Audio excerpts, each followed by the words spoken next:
Welcome into Bucs Insider presented by Verizon. Casey Phillips here with senior writer and editor Scott Smith. Hello. And we actually were in Orlando this week already for the annual league meetings. Couple nice drives on I-4. Yes, who doesn't love doing that? Who doesn't love it? But you know, there is always a lot that comes out of it that's so interesting. You have owners voting on things. News, You have coaches and GMs there for people to talk to. So we are going to get into that in a minute, but we cannot go without mentioning the Lavonte David press conference last week. Again, on the show last week, we mentioned he had re-signed, but the press conference hadn't happened yet.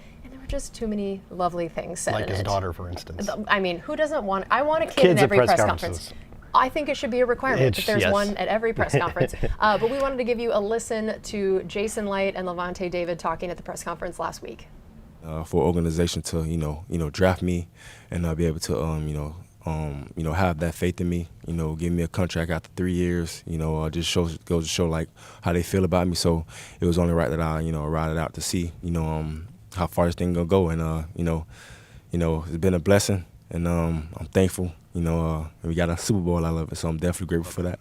I mean, he is he's the poster child, literally, for us. We have a picture, a silhouette of a Buck player in our draft room.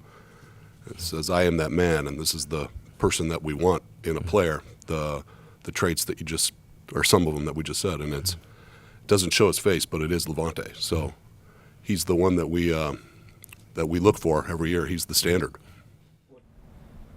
I just love this idea of whatever it is that everybody watching does, that your company, your friends, your family, that everyone would say things like, "You're the prototype for this thing." It would be nice, wouldn't it? Like, what a compliment of, like, as we look for future players, we want them to be Lavonte Davids. And I think that every single person that has interacted with Lavonte at this facility as a fan in any capacity would agree with that. Yeah, and we were told that was no accident that they chose that. It wasn't just because it was a good picture or something. They're like, we want Lavonte David to be the guy we're staring at when we're deciding what's the next guy we want to bring to this team. It's amazing. And then Lavonte himself, how much, I know Buck fans already love him, deservedly so, but how much more do you love him when you hear, I could have left at any time during those 8 years, but that didn't feel right. I wanted to be there when I wanted to be part of turning it around rather than leaving, and he would have felt like a quitter. Yeah. So I'm so glad it worked out for him, right? Of course, yeah. He absolutely has deserved the fact that now he does have the ring. He Yeah. does have a little bit more national attention. We all know he deserves it. And a Hall of Fame resume. Hall of Fame resume. We're not biased, but let me tell you, I think that we all know and agree that he is a Hall of Famer through and through, on and off the field. Just a wonderful guy. We're so glad he's still around. We're so glad of all people to be able to sign 4 new deals with the team, which how rare. That does not happen often. That does not happen often.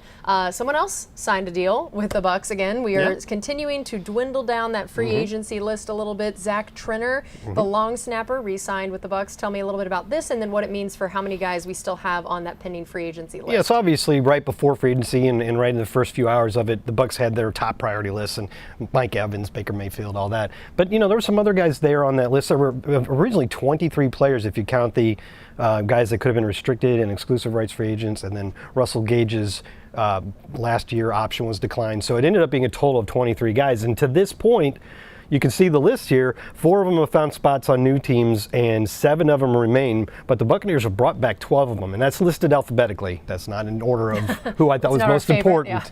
Antoine, of course, has a franchise tag, but they're working on a long-term deal. So a lot of the work has been done. There's maybe a couple guys over here on the right-hand column that still could come back. I wouldn't be surprised. Will Golston, another lifelong Buccaneer. Cam Gill, because you could always use more depth at that position. So, but a lot of work done, and it's pretty impressive. Yeah, it absolutely is. And that was something I know we got to hear a little bit of at the owners' meetings, that Todd Bowles and Joel Glazer and a bunch of different people were talking about the fact of, what Jason Licht and his staff have been able to do, bringing all these people back and how amazing it has been. But also, of course, one of the big takeaways of the annual meetings every year are the potentials for rule changes. This is where they get voted on. So what was discussed, what was passed this week? Yeah, there was a lot, actually. I'm not going to go through all of them, but I think I'll hit the ones that probably got the most attention. One of them was the ban of the hip drop swivel tackle. You got to get the word swivel in there because that's there's like 3 parts of it that you have to do in order to draw the flag. And the most important one is they're calling a swivel, but it's the part where you've grabbed the guy from behind and then you take all your weight. They say you unweight yourself. Basically, you're taking your feet off the ground, swiveling your hips, and that causes all your body weight to bring down the ball carrier, and you land on the back of his legs, which has a disproportionate number of injuries. So that's why they wanted to get that play out of the game. It's going to be interesting to see how this is officiated early on. It's of course important, and Jason Light said this, that player safety is what that rule's about, and that's of course very important. It's the same thing when they banned the horse collar tackle a few years back. To me, I can see this unfolding a little bit. You remember a couple of years ago when they decided to emphasize the part of the roughing the passer rule where you couldn't land on them with your full body weight, and for like the first 5, 6, 7 weeks of the season, those flags were everywhere, and everybody was losing their minds, and then they kind of calmed it down, right? They kind of figured out how to call it right. It wasn't happening 3 times a game. There wasn't egregious calls that you thought were bad. And so I think you'll probably have an adjustment period here, but in the long run, it's going to make the game safer, which is what everybody wants in the end, right? Yeah, and this is where I'm sure teams are going to be talking to their players too of, this will be a point of emphasis, especially in these early weeks. So don't do it. Yeah, and Todd Bowles' reaction to it was, it's not really a big problem for us because we don't tackle that way. We don't teach it. We don't preach it. We don't practice. Of course, you really don't practice tackling at all, but you definitely wouldn't practice that technique. So he doesn't think it's going to be a big adjustment for the Buccaneers. I would say one of the other really big rules was the new kickoff that they're going to try. It's one of those rules they approve it for 1 year and see how it goes, and then they can make it permanent after that, because this is a massive change. I explained most of it last week when we were talking about the stuff they were going to discuss. But the big thing is there's a landing zone from the goal line to the 20 where that's where you're trying to hit. They did change one little alteration this week. If you get a touchback in the end zone, like flies all the way into the end zone, the ball comes out to the 30. They previously said 35. So it's a little less punitive if you want to just keep kicking touchbacks and not worry about returns.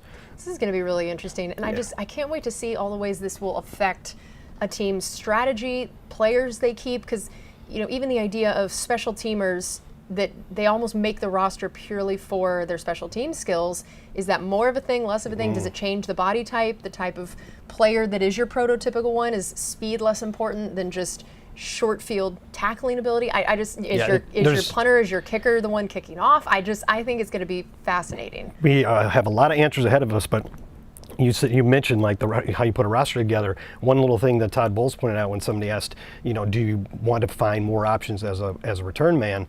And he said, well, yeah, because on kickoff now you have to have 9 men from the return team at the 35, but you can have 2 return men.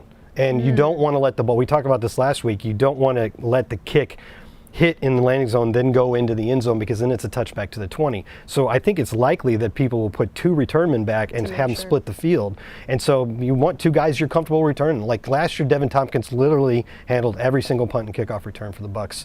You got to have another guy that you're confident in to put back there. So that's interesting. That will be interesting. All right, and then you mentioned Todd Bowles speaking that's part of these annual meetings is they have a coach's breakfast. They split it up, AFC, NFC, into different rooms, and every coach is given a table. And then the media, whoever wants to listen to them, kind of goes and surrounds that table and gets to hear from that coach. So I know you were there listening to Todd Bowles and his speech. What did you learn from that session? A 30-minute interview is a really long interview.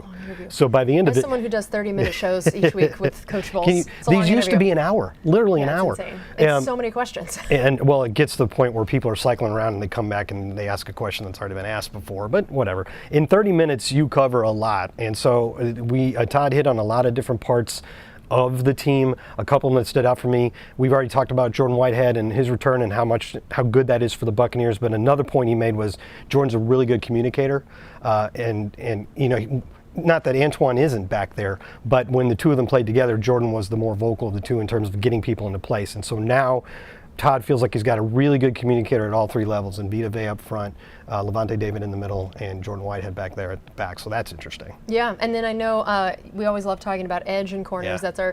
Those are our little soapboxes of how you can never have too much depth. What did he mention about those 2 positions? Well, the edge rusher position, of course, you had the tough decision of letting Shaq go, and he's now with the Dolphins. And so clearly, you need somebody at least for those snaps at the very least. I think the way Todd sort of threaded the needle is like, yeah, of course, that's something we could look to add at, but we do like the depth that we have. And he mentioned 2 guys that maybe don't immediately come to mind for Bucs fans when they're thinking about what that rotation is, and that's Marquise Watts and Jose Ramirez. Now, Marquise Watts made the team as an undrafted free agent, had a couple nice moments during the season, but really didn't see a ton of playing time, but I think they like his development. And then Jose Ramirez was the 6th-round draft pick who actually spent the season on the practice squad, but he's still around and he resigned. And so he said they're really high on both of those guys. So we'll have to see how that unfolds, but it's interesting. And then as far as the corners, he was talking about the two new ones that the Bucs signed, Bryce Hall and Tavier Thomas. And he just explained that both those guys, like Tavier, he says, is a very tough guy. He can play in the nickel. He can be an option there, and he's also probably going to be a really core special teamer. And then Bryce Hall is a guy they've liked, had some injuries early in his career, but they've liked his tape for a while now. He can play a little outside, he can play a little slot, and maybe even a little safety. So these are a couple more guys that fit into that mold of the very versatile defensive back that the Bucs obviously like. And then I know, of course, Todd Bowles is going to answer a lot of things about the defense. That's kind of his thing. But I know he also talked about Rachaad White and what we've seen from him leading up to this point and what they expect from him this year. What did you learn? Yeah, I think we all enjoyed the development of Rachaad White last year in his first year as the full-time starter, and really one of the few bell cow backs in the NFL who handled like 85% of what you did in the backfield. And Todd said he really developed as a runner as the season went along because he did a better job of understanding where his cutback lanes were going to be instead of waiting to see them. So he hit them quicker and before they could close. And that's why, if you look at now, his pass catching numbers throughout the season were very consistent. That was a good addition all along. But in the this is including the postseason. First 10 games of the season, you see he was averaging 45.9 yards per game and 3.3 per carry, which is not great. And we were talking about that at midseason, how the running game still wasn't going great. And then as he started to see those lanes better, you see 73.1 yards per game and 4.2, which is totally acceptable. And if you could get that for a full season, you'd probably be pretty happy with that. Yeah, I think that's very accurate.